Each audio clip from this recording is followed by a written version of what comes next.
So this is, thank you to all the sponsors. Yeah. All right. We could all introduce ourselves. That would not be, yes, we could, all right. So I'm David Schreiber. I am the vice president and one of the founders, actually, of Jewish Climate Action Network, together with Rabbi Katie Allen, who'll be, I hope, speaking later. I'm also one of the investment advisors involved in the creation of Greenvest, and Scott has joined me fairly recently, and another colleague downstairs, David Way, who actually I'm retiring from the business, and David and Scott are taking it over. So the main thing is that we focus on socially responsible investment. Our talk right now is going to be about greening your finances in general. That's going to be touching on the impact of fossil fuels and what it's had in the environment. Very briefly, I don't think any of you don't know this stuff, and we'll go through quickly.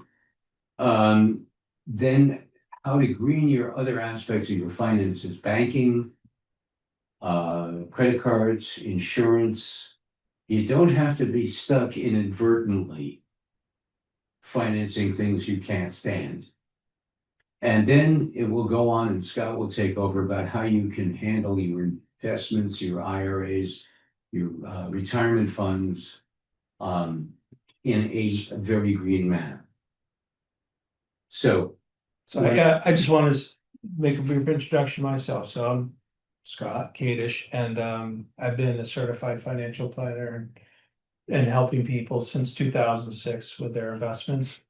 I did join Greenvest a couple of years ago after working in for a big bank, but knowing that I was passionate about fossil fuel free investing. So excited to be here and to basically teach you a little bit about what's really different about investing fossil fuel free, because there's a lot of information out there and people have a lot of preconceptions about what it is. So excited to share with you. Do you want to get started? yeah, Okay. we're going to go through the first few slides very quickly. Well, first of all, next. Yeah, this is really important. I want to say thank you to the sources of this slide presentation. Tony Dutzik from Frontier Group, and I have the websites here if you want to follow this up further, but it's frontiergroup.org. Kathy Becker from Green America, and Leslie Samuelridge, the president of Green Century Funds. Yeah. So far, yes. Thanks. The Green Century, by the way, has a table downstairs, and one of the sponsors of this event is something we very much appreciate. It's very important to understand that this presentation is not an advertisement or solicitation to buy anything. So, and also to remind you that past performance, which we're not going to talk about very much, is no guarantee of future results, as we know from painful experience in a number of areas. Okay. Lawyers tell their clients that too. I'm sorry? So lawyers tell their clients that too. Yeah, right. Right. So Marcia is one of my colleagues on Legs and Regs, which is a subcommittee of the Jewish Climate Action Network. And we meet every Monday morning at 9. Okay, so give us the next slide, we'll get going. Sure. So we know fossil fuels cost us. Keep going. Next. Yeah, so frontiergroup.org if you'd like more information. Next. We can skip this. We all know how dirty it is. Just a reminder of every aspect of fossil fuel, from extraction to use and disposal, creates a tremendous amount of toxics and pollution. Next. Don't have to go on too much burning. You guys will know this. Next. So we know this as well. We've got to get away from this crap and find alternatives. Next. And yeah, I'm just going through this very quickly because I'm sure you wouldn't be here if you weren't already aware of the damages being done. But I owe it to these folks who created this slide deck for me to show it. Next. Sure. Okay, next. And obviously, we've got real alternatives finally in technology. One of the things that came up in the session before was the reference to fusion as a potential source of energy. And I respond very negatively to it because all of the other forms that we can use, solar, especially solar and wind, can be local. We can have local grids. We can have stuff we can control locally. Fusion requires an enormous investment. It will exploit and amplify all of the things that are wrong with late stage capitalism. It's going to push for more and more monopolization of the sources of energy. And whoever controls our energy will control our lives. And therefore, I am totally opposed to it. All right, go on, please. So this is the main thing I'm going to talk about. In banking, they're really, with banks, credit cards, and insurance, you're giving your money to somebody else. They can invest it in any way they want. So your task is to find the right place, right people to do business with. With investing, you're much more in charge of where your money is going to go. And Scott will talk to you in detail about how to really focus on that and control it. Okay, so in banking, you give your money to a bank. They lend it out or invest it, generally lend it at interest. They keep most of the interest, and if you're lucky, you'll get a little bit on your savings account or CD. And if you're not, if it's just a checking account, you won't get diddly. You might even have to pay them a fee. So that's how it circulates. You have no control over where that bank is going to lend or invest. Next. If you're dealing with a mega, Quick question. I mean, I just saw the next slide. Maybe it's answered. Credit unions. that is one of the answers. Okay. Because the mega banks, and this is a very interesting statistic, and it's a few years old, so it's even worse today. And it's beyond me why mega banks and insurance companies will invest so much in fossil fuels, because the risk is enormous. And Scott can talk to you about that too. But they disproportionately finance fossil fuel projects, both in terms of equity investment and in terms of lending. But if you look to community-based banks, and there are a variety of them, they can be mission-driven, they can be credit unions, and a credit union is something you join. Actually, you become a member of it.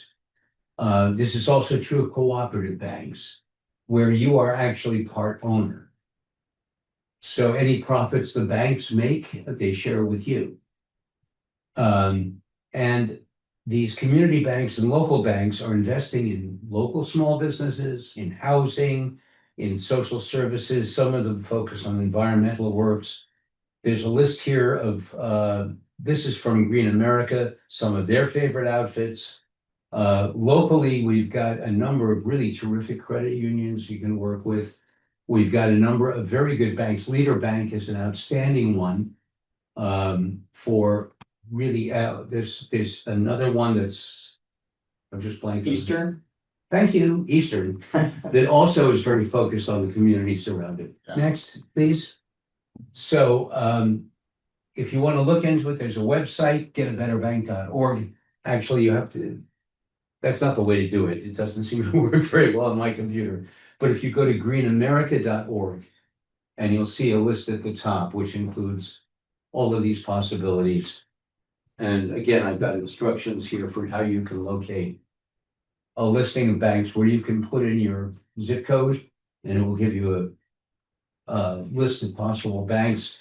that pass all of their screens and you can look into them. Next, please. Where do you bank? Where do I bank? First Federal Credit Union. Okay, and through these screens that you looked at? Yeah, well, I've screened them. I Yeah, I mean, mean, I you did it on my own. Yes. Yes, In looking, well, first of all, I encountered them doing a fundraising bike ride. They were sponsors. And then I looked into them to see a little bit more, and then I moved my money to them. Anyway. Be methodical. If you are with a mega bank, want to break up, be methodical about it. Select your bank.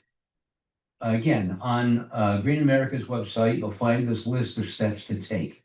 So you don't find yourself with an automatic billing that's still hitting the bank that you've already taken your money out of. That can cause some grief. Next. So credit cards. Annual fee cards generally, from my point of view, don't make sense unless you do a lot of traveling. When you can get frequent flyer miles or something of that sort, then they can pay back. But the little percentage that they give you extra just encourages you to spend more money. I have to admit, I have a credit card. I actually have three. My main one is, it will come up later, with it's called Better World. Anyway. So I recommend people don't use the fee cards if you can possibly avoid it. Interest rates run quite high. This was once called usury. It was once against the law. And again, I recommend, and I'm a certified financial planner. I sit with a lot of people, coaching them on how to get out of debt. The first thing to kill is the credit card, because over 20%, it just kills you. So the way they make their money, there's a transaction fee that the merchant has to pay when you pay by credit card. And occasionally some of that is rebated to the cardholder, especially if you've got a fee card, but it seldom adds up adequately. The rest of it goes to the bank that issued the card. And you can see banks made 126.4 billion in transaction fees just in 2022, just in 1 year. Next. So branding, it's usually on the front of the card. It's, you know, a Visa or MasterCard or Eric's. yeah. Any number of Diner. Eric, you do this. Diners card, no. Yeah, Diner. Is Diners Club, does that still exist? I think it does. Doesn't I haven't Okay, seen it in a while. Presto is it? It's the Netscape of credit cards. The actual issuing bank is on the back of the card, so that one is showing you a Chase Bank, a mega bank. All right, next. Many community banks actually have a cooperative organization where they will issue a card. Some credit unions also can be involved in that. Next, please. So here's a set of responsible credit card options. Green America has its own. I use TCM Bank, which also is a green card. You'll find it if you go to greenamerica.org and then scroll down, you'll find how to. It's a little bit difficult on their website, I found, and I'm going to let them know that they could do this more efficiently. Next. Okay, now this is the real puzzle. I hate insurance. It is basically a licensing of theft. It is an industry that's based on collect premium, do not pay benefit. If you've ever tried to collect on your insurance, you know that they will go through anything to prevent paying out. But we still have to have it, because under certain circumstances, if we can get that payout, it can make a huge difference. The problem, especially in terms of homeowners and business insurance right now, is that with climate change, the risks have gone up tremendously. Storms, flooding, etc., and so forth. So we really have to have it. But insurance companies have been dealing with this problem of increased risk by raising rates. And also making it even harder to get that payout. Next. The other problem is that when you send them your money, they're not only playing a quote unquote Ponzi scheme of moving money from your need, or rather your premium to somebody else's need, but they're also investing that money. And the big companies are investing it very heavily in fossil fuels, in part because they can charge the fossil fuel industry a fortune to insure the fossil fuel industry, because this is extremely high risk. The number of things that can go wrong if you're an oil driller or a gas producer and you're trying to, or a shipper, etc. They can really screw you on premium, and they do. So these are the insurance companies that collect the most. Berkshire Hathaway, Geico, 95.8 billion total fossil fuel investments. Is that underwriting or direct investment? That's direct investment. So that's different than the other side. Yeah. Page, yeah. Yeah, That's a fund that directly owns. Right, they own fossil office fuels. buildings, they own. Yeah. Whatever. Yeah, and yeah, They own, yeah. yeah. yeah, and okay, next. So what do? There are smaller insurance companies, just like the banks, in every state. Many of them have been around for a long time. They offer auto and home insurance and very likely small business insurance. They do not necessarily insure or invest in fossil fuels. They certainly don't insure it because they're too small. Because, one claim from ExxonMobil and they're dead. So they, you can go to look up investing in climate chaos and you'll see the details there. So you can find, again, Green America has, if you scroll down, climate smart investing. They have a directory, a state by state directory. Again, put in your zip code and they'll give you a list. Next. And, when you're looking for auto insurance, property insurance, never just go by the first quote. Always get multiple quotes. Look around for an agent who is not affiliated with one specific company, but somebody who's what's the term I'm looking for? A licensed agent. Independent. Independent agent. Independent broker, yeah. Yeah, okay. And most of these regional insurance companies have been serving those communities for decades, and they're well known. And they are not wasting their money on advertising, and Do you have a list of recommendations? they do. Okay. You'll notice I have a memory like a sieve. So if it weren't for Eric, I wouldn't know what or Scott, I wouldn't be able to I had finish. my good days and my bad days. I wouldn't be able to finish the sentence here. Okay, next. Independent brokers are usually Yeah. more even. Okay. They're not partial. Hey, man, it's gonna be your turn. All right, thanks, Dave. All right, I really wanted to say this because I'm so excited to be here, so I didn't want to watch it up, but lo elecha hamlacha limor velo ata v'chorim lebetel memina. And that translates, some of you may have heard of that. It is not your duty to finish the work, but neither are you at liberty to neglect it.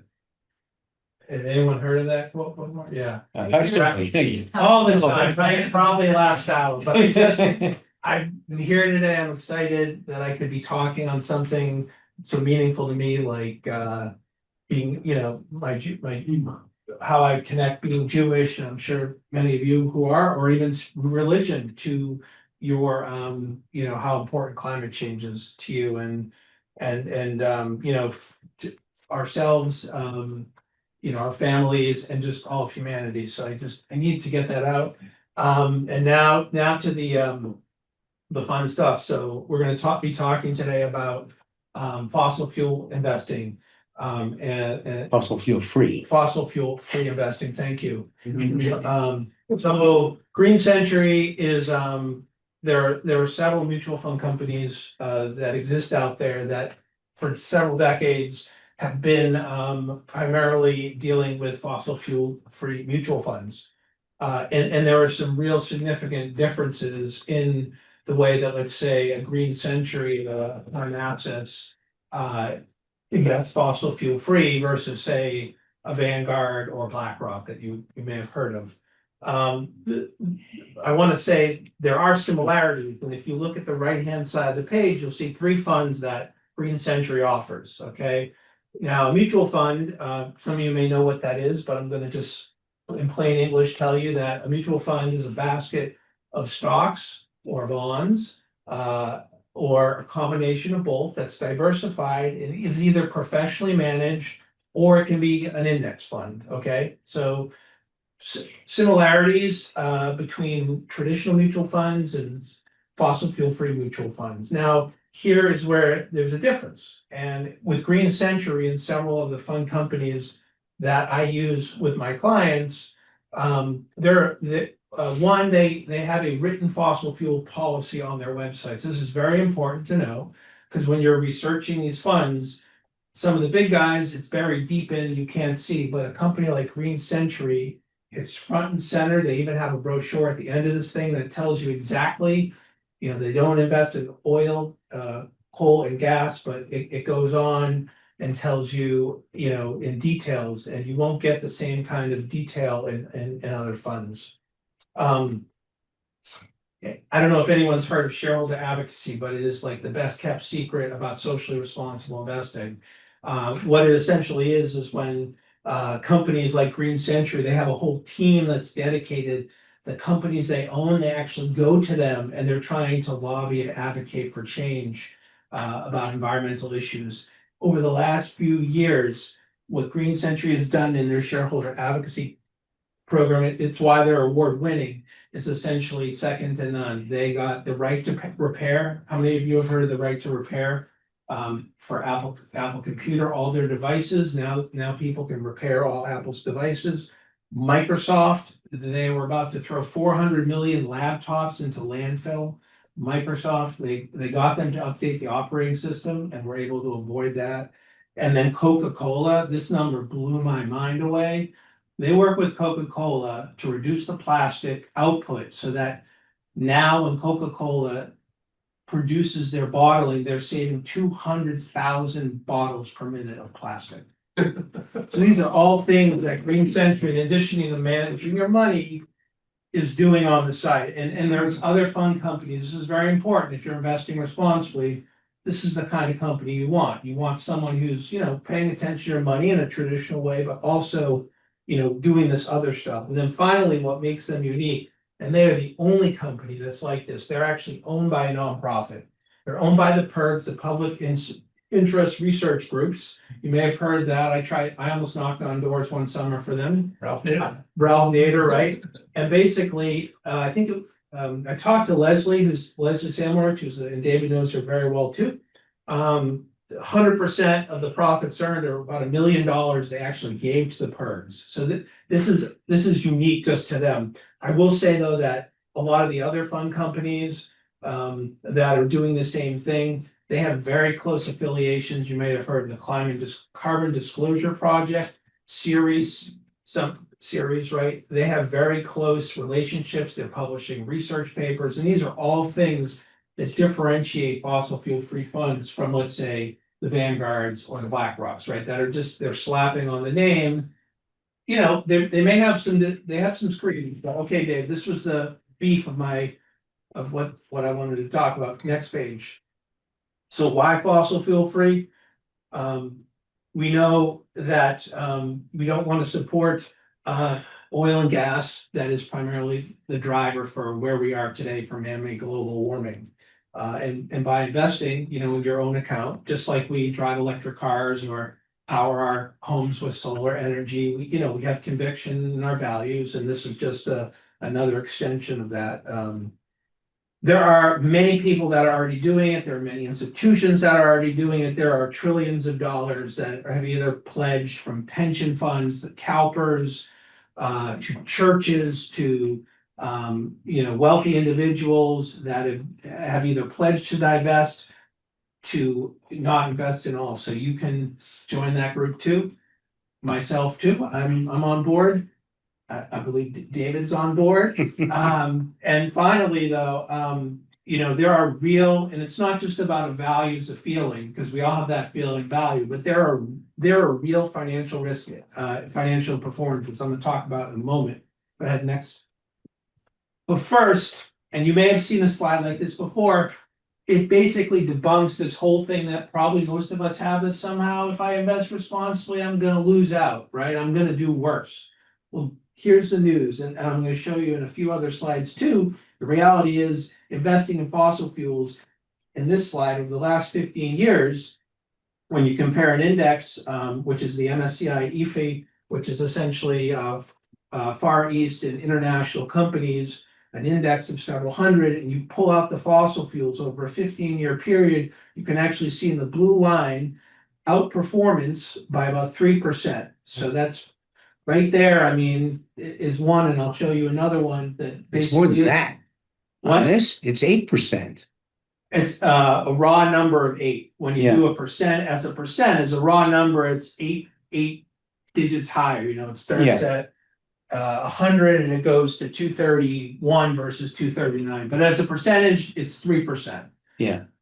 The takeaway is it's a fallacy that under performing investments, and as David might attest, I just did a bunch of reviews with my clients, and all the funds that I am using, the Impacts, the Green Centuries, have been doing better than the traditional index funds that BlackRock are offering. And so next. So these are the financial reasons David touched upon, the real risk of stranded assets. I mean, it is like a ticking time bomb. So it's whether, it's with the insurance or it's with oil and gas you own in your account. Now, I mean, clearly we know that in the current administration, I mean, we all have that feeling. We know that, fossil fuels are being protected now, but there's nothing that's going to protect them. It's really, it's not a matter of if there are going to be stranded assets, because of regulatory change and all that, and legal action, because the storms are coming, the hurricanes are coming. I mean, And solar is cheap. and solar is cheaper. Thank you.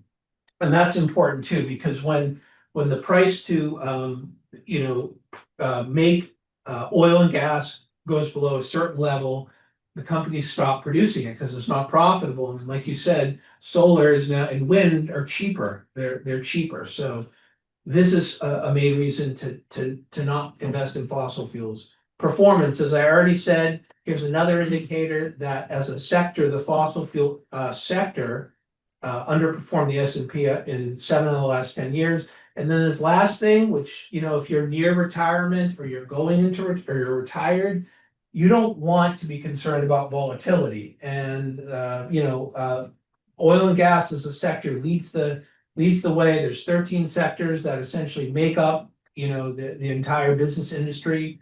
It's performed the worst. The last thing you want in your retirement is enough volatility, so you have to start worrying that you're not going to be able to take income out of it, right? Next. Yeah, and for those of you who watch the series Landman on TV. What is it? Landman, it's about oil drilling in Texas.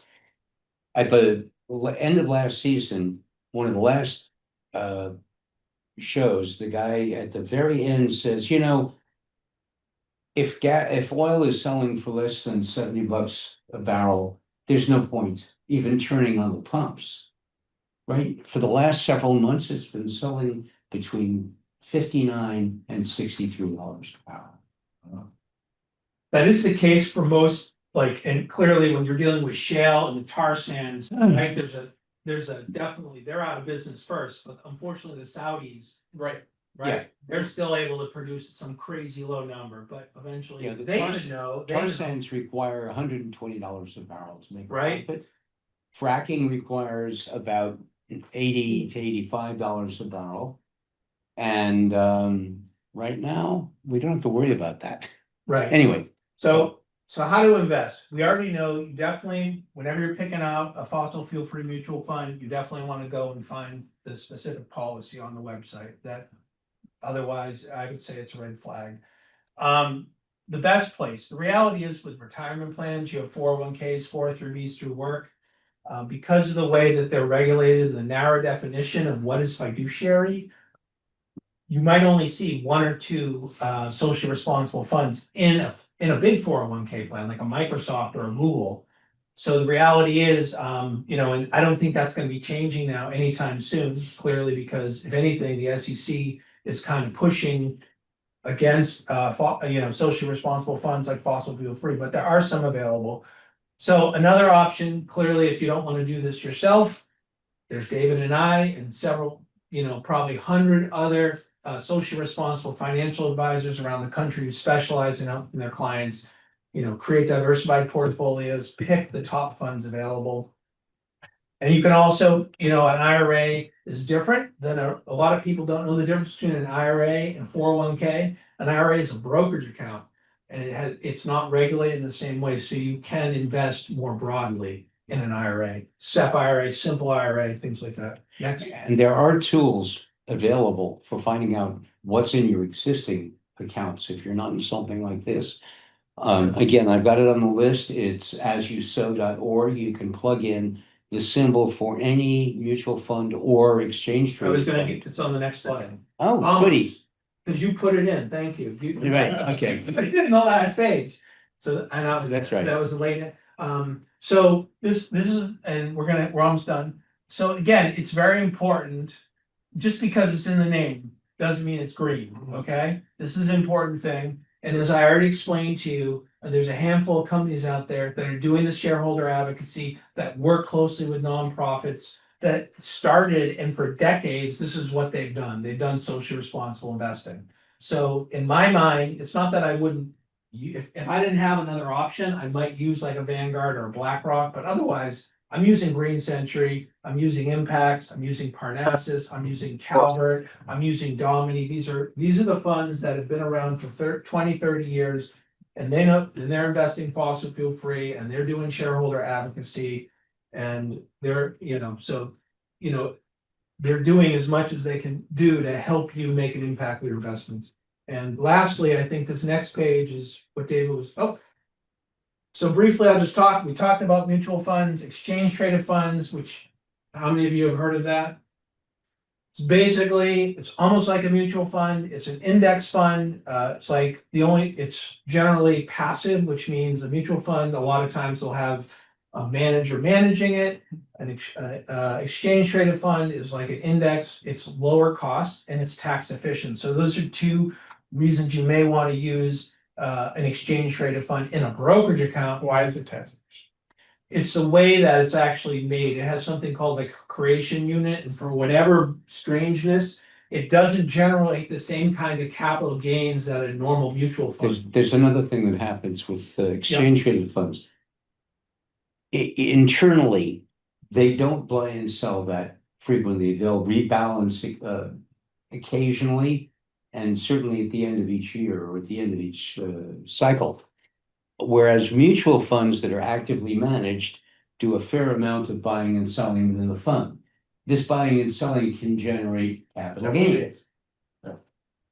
Thank you, absolutely. So this is, and this is the kind of thing a financial advisor will look at with you too.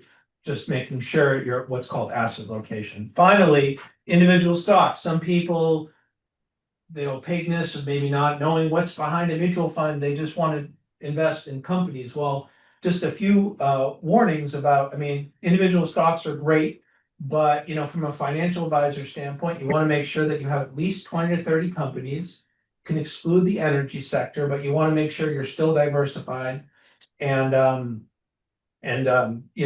would say that you could try it that way, but just be careful of diversification. Now, David, the slide on as you Nope, not yet. one more. So a final word on, I already mentioned to you about 401ks and 403bs. Some of you have them. There aren't a lot of options for investing fossil fuel free. So One option is you can roll over your 401k or 403b into an IRA, tax-free, and then you'll have more options to invest. All the companies I talked about. You could also roll into a Roth IRA, just keep in mind, there could be tax consequences, because it's an after-tax account, so you just want to consult a tax advisor for that. All right, so I jumped the gun, I really think, David, this time, the Azure Okay, style is by the coming. way, the numbers are different because 401ks and 403bs were once very different. In rules, they have kind of merged. The one remaining thing is that the 403b does not require that the employer make a contribution. And that is the only difference. 401ks still require that the employer make some kind of gesture That's it. in your No direction. percentage. That's it. It's- I think it can be as low as 1%. That's for the 401k. That's the 401k. 403b can be zero. There's separate rules about like taking funds out for homeownership. There are new rules. There are new now. rules. I've done, I haven't done research on that. so the difference and things keep swirling about. There's generally loans is the most common one, where if you have an active 401k or 403b and the plan allows, you can take a loan up to $50,000. You have to pay it back up to 15 years for a homeowner. I personally have done it twice, and I paid it back twice. And yeah, I think it's a good option for that. There are constantly new provisions with COVID, that all these other things got launched. To be honest, something you probably have to look at a little more differently. I think there's a couple other ones out there now too, with IRAs, if or Roth IRAs. Okay, Next, there's a guide. So everybody in the SCED app should have our PowerPoint presentation, and you can open it up.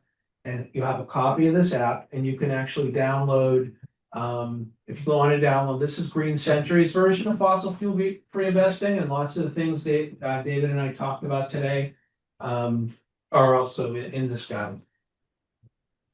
All right, here we go. Azure Show, investor values.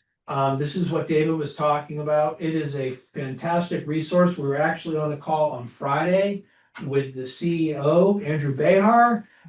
It's a great place if you really aren't afraid of data and spreadsheets. There are over 6,000 mutual funds that get screened. And not only do they screen for fossil fuels like oil and gas, but they also screen for insurance companies and banks that lend to fossil fuel institutions. It's a phenomenal website. These are all things that if you work with David or I, we will look at. We look at with you. We screen. you can also kind of customize what you're looking at, because you at this website, you can also look to see if you're exposed to the private prison industry, to the weapons industry, to Cigarettes, alcohol. Hmm? Cigarettes and alcohol. cigarettes and alcohol. Yes. Yeah, Weapons, conventional Yeah. weapons, I mean, guns, it's- military. and one more addition that's about to come online with them is as you vote. Because if you're holding individual stocks, you are an owner. Mhm. You have a right to cast a vote in the annual meeting for the board, who's going to be on the board for certain policy things. And I think you can also, Andy was talking about creating a way of merging votes so they can get some real clout going to work with outfits like Green Century to bring real pressure to bear to make significant changes within corporations. Awesome. So that's called proxy voting, and it's like it's kind of an activist thing. It is an activist thing, but individuals can take their individual holdings and vote at the shareholder meetings. And famous ones are the Exxon Mobil one. You know about that one, when the hedge fund came on board and all of a sudden Yeah, engine. Engine One replaced 2 board members with climate scientists. That was like, that one blew them up. They got knocked off. They were doing really bad, and that was such a great win for like everyone you can believe. And of course, that's, Exxon unfortunately has recovered, but yeah, as you vote, this is a fantastic website. So you really have two avenues. I mean, if you're comfortable with numbers and you like to do things on finance on your own, there's some great, fantastic resources out there for you. If you want us to help you, to guide you, we're here too, and that's how we're making a living. So, Yeah, any other questions? I have a non-practical question, because I heard you talking about usury and then you quickly skipped on. oh, I'm sorry, yeah. I mean, like, how do we get the faith communities to engage with this is really a problem of how we invest. Well, there are some faith communities like the Unitarians who are paying attention to this. Right. And have been for a long Right. time. JCAN came about more than 10 years ago. More like it was in 2012 when I first had this conversation with Rabbi King Allen about how, we Jews have done absolutely nothing in this realm, and look at what the Unitarians were already doing 10 years prior. So Or Dorothy did. I mean, there are factions in every. yeah, there are factions, but I it's think the ESG investment world actually began with houses of worship. yeah, The Quakers, I think. The Quakers were the first. 70s maybe, or maybe In earlier. the way back. in the 1700s, it was about flavor. Right, Yeah, But but you're really going back. but the first, modern Yeah, version of it was just Oh. subtracting out, I think it began Does with somebody with online? military, No. actually. yeah. Back in the 60s or 70s, there was no military. So So there's like there should be a stronger, I think you're right, though, there should be a stronger connection between faith organizations and what they do, especially if they have endowments. But they also have congregations that have personal investments, so they could be a source of Well, information. this is one of the things I personally did at Shatika in Winchester. I got on the finance committee Mhm. and started pushing for investments in things like Green Century. I got some pushback, but by and large, I've persuaded at least 80% of our money was going into. We started out at 50%. I said, let's have a contest and see who outperforms whom. And we outperformed, so it gradually grew, and I'm not a member of that synagogue anymore because I now live in Brooklyn. So I think Sinai is doing a better job than Shatika did, but we'll see. I'm gonna stick my nose into that one now, but I've been a member for a couple of months. Anybody else? I mean, I could mention a little bit about private investments. It's a Please. different world, which I do when I'm not doing Green or You, which is private investments in funds and companies that do direct climate or climate tech work. And so that can be as non-techy as regenerative agriculture. So for instance, we have a fund now that's buying land in the mid-south, which is Missouri, Arkansas, Tennessee, Louisiana, Mississippi. It's all the states in the sort of alluvial aquifer, hundreds of years of water supply, not in a region that's really thinking a lot about regenerative agriculture, like northern New York or Vermont or Western Mass. People are thinking about it at a small scale, but they're helping large farmers, thousands of acres transition gradually to regenerative practices, which puts more carbon into the ground. It actually makes more money. There's a Boston Consulting Group study that shows that you make more money because you use less water, your soil is richer, so your growth is better, you lose less soil to drought and to rainwater. So anyway, this is just an example of a fund that you can invest in, but the minimums are $100,000 or, so they're really for family offices, foundations and endowments for houses of worship. Right. Believe it or not, on our platform that we use, those are called alternative investments. And Yeah. so you have to be like, And for that kind of and- accredited investor, which some of you may be, But yeah, those are higher risk, they're very concentrated, and so you really only want that to be about, $100,000. In our firm, it's like you can't really do more than 5 or 10% of that, of your entire wealth in that, so that's. Then We have you need we have significant wealth. restrictions You need 2 million and up. to do that kind of thing. Yeah. But Yeah, no, exactly. Those are the kinds of organizations and people that I talk to, is people who have that ability to direct impact investments.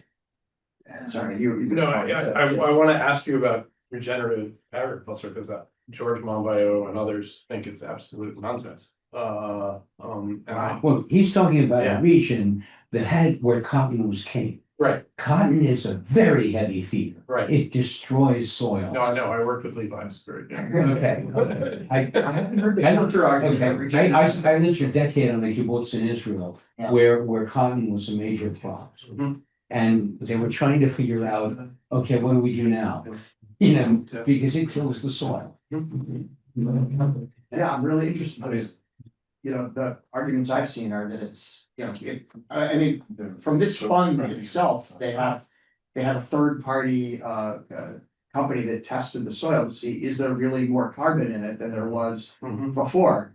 And the answer is Yeah. yes, there's more carbon. There also, a lot of the rice farming is shifting from the west where they're water constrained Sure. and moving to row rice crop Yeah. farming, which uses a lot less water.